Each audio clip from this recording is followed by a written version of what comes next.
Hello students, in this video I am going to explain the topic method overloading. Okay, so method overloading. So before start method overloading,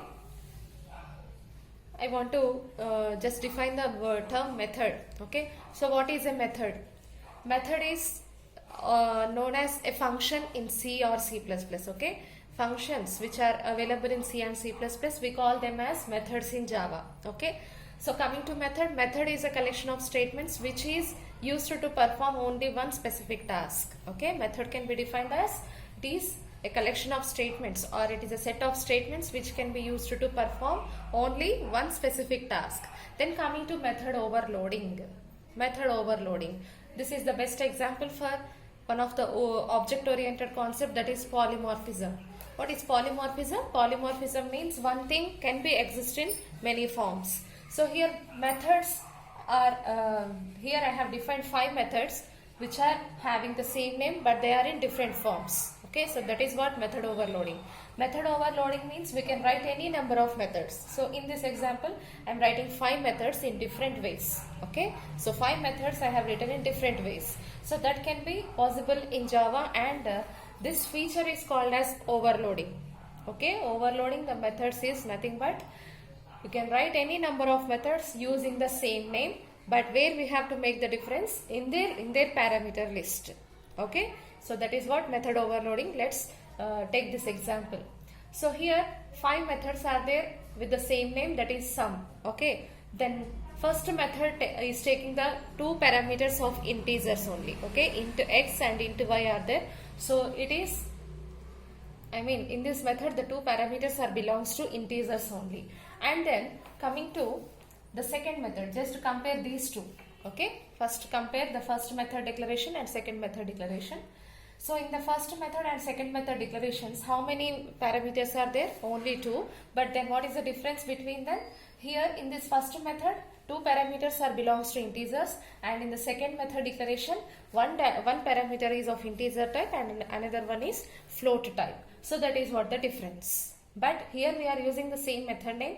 So this is what the implementation of overloading concept. So next compare these two, first method declaration and the third method declaration.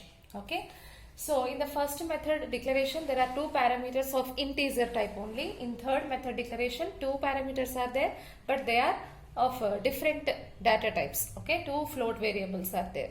So this is what the difference. So in this first 2 comparisons, what is the difference among the methods? Number is same. Okay, number of parameters is same, but the type of parameters is different. Okay, so in these 2 type of parameters is different, and in these 2 also type of parameters is different.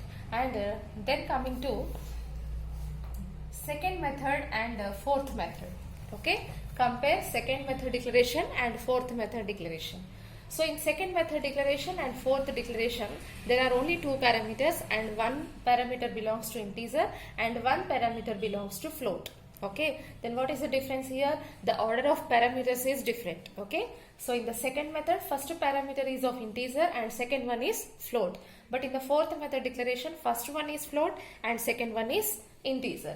So this is what the difference we have we made here in the order of parameters. Okay, so we can make the difference in any type. Okay, and then coming to first method declaration and the last method. Okay, so here in the first method all the parameters are integers only, and in the last method declaration all the parameters are integers. Then what is the thing here you have to observe? Here this method accepts 2 integers and this method accepts 3 integers. So what is the difference? Number of parameters. Okay, to write methods in different ways using the same name, we have to follow this. Okay, number of parameters, either we can make the difference in the parameters list in these 3 ways.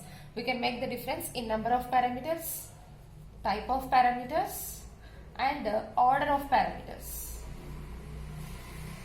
Okay, number of parameters, type of parameters, order of parameters.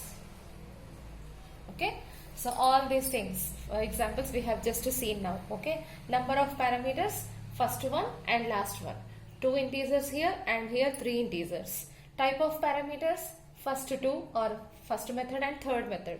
Two parameters and 2 parameters, but the type of parameters is different. And coming to order, just observe second and fourth method declarations. So here int is the first parameter and float is the second, and here first one is the float and the second one is the int. So using these 3 techniques we can make the difference in writing the methods. Okay, so observe one thing, here we are using only one method name which is same. Okay, same method name we are using, but where we are making the difference in the parameters list using these techniques. Okay, so let's take a program here.